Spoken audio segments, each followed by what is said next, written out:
Lo ngerasa nggak sih, makin kesini, Indonesia tuh kayak hidup di dunia yang absurd, harga naik, politik makin drama, dan kita cuma bisa nonton sambil ngeluh di Twitter. Tapi pertanyaannya, sampai kapan kita cuma jadi penonton? Kita tuh sebenarnya punya kekuatan. Cuma masalahnya, kita sering lupa, atau malah dibikin lupa. Yuk, dengerin baik-baik. Karena video ini bukan cuma soal kritik, tapi soal harapan. Akhir-akhir ini, suasana di Indonesia lagi rame banget. Bukan cuma karena cuaca yang panasnya kayak oven, tapi juga karena suhu politik yang makin memanas jelang pelantikan pemerintahan baru. Di media sosial, semua orang jadi pakar politik dadakan.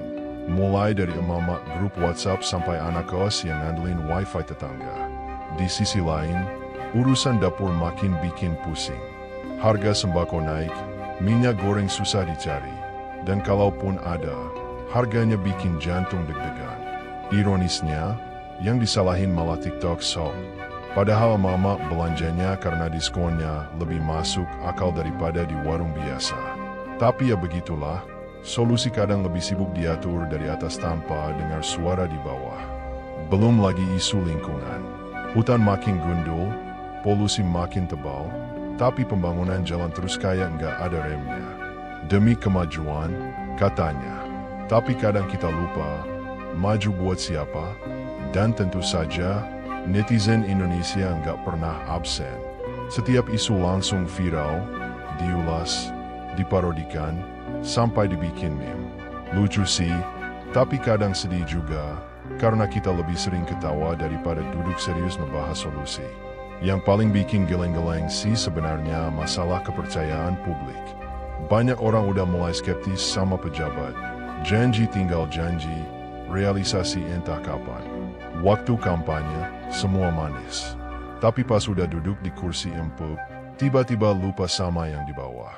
Rakyat cuma dijadiin angka statistik, bukan manusia yang harusnya didengerin. Anak muda sekarang juga mulai sadar, tapi ya sebagian besar masih bingung mau ngapain. Demo, takut dibubarin. Bersuara di medsos, takut diundang, pas malam-malam. Ujung-ujungnya ya balik lagi ke rutinitas. Scroll medsos, bikin konten, atau main game buat ngelupain kenyataan. Padahal, potensi buat perubahan gede banget. Anak muda kita kreatif, cerdas, dan melek isu. Tapi seringkali nggak dikasih panggung. Atau kalaupun dikasih, cuma formalitas. Begitu suara mereka nggak sesuai dengan agenda, atas, langsung di-cut. Terus kita harus gimana? Ya mulai dari yang kecil dulu. PK sama sekitar, aktif ikut diskusi, belajar hal-hal penting kayak literasi digital dan hukum dasar biar nggak gampang dibodohi. Nggak perlu nunggu jadi pejabat buat bikin perubahan. Bahkan cuma dengan ngajak teman ngobrol soal isu yang relevan aja udah langkah bagus. Karena pada akhirnya, negara ini nggak akan berubah kalau kita semua terus diam, cuma jadi penonton. Kita butuh lebih banyak orang yang berani, bukan cuma nyinyir. Yang mikir jangka panjang, bukan sekadar ikut tren. Jadi gini, ngomongin solusi emang gampang, tapi ngerjainnya butuh komitmen. Tapi bukan berarti kita nggak bisa mulai dari hal-hal simpel. Contohnya, gampang. Pertama, melek informasi. Ini penting banget. Jangan asal share berita cuma karena judulnya heboh.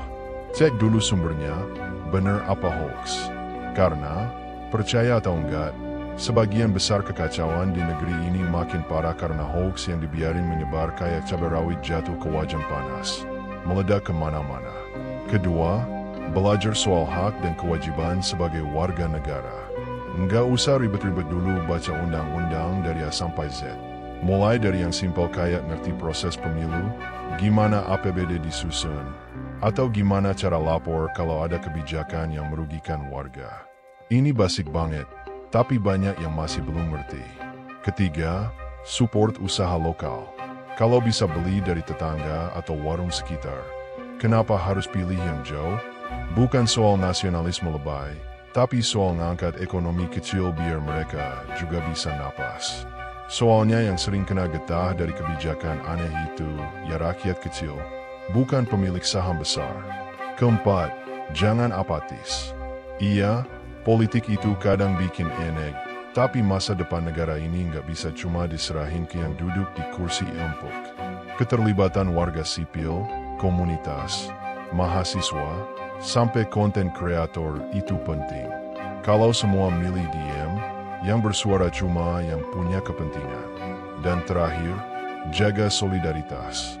Kita sering banget diadu-adu cuma karena beda pilihan politik, beda suku, beda cara ibadah. Padahal, yang di atas emang asyik-asyik aja kongko bareng sambil ngopi mahal. Kita yang di bawah malah ribut, unfollow-followan, bahkan musuhan beneran. Konyol, kan? Karena pada akhirnya, Indonesia itu bukan cuma soal pemilu, pejabat, atau politik. Indonesia itu kita semua, yang tiap hari naik motor di jalan rusak, yang antre BPJS, yang kerja keras dari pagi sampai malam tapi gajinya masih pas-pasan. Kalau bukan kita yang jagain dan rawat, ya siapa lagi? Jadi intinya, jangan pernah ngerasa suara lo nggak penting. Lo mungkin ngerasa cuma orang biasa, cuma pelajar, cuma buruh, cuma pegawai. Tapi justru dari cuma-cuma itu, kekuatan sebenarnya datang.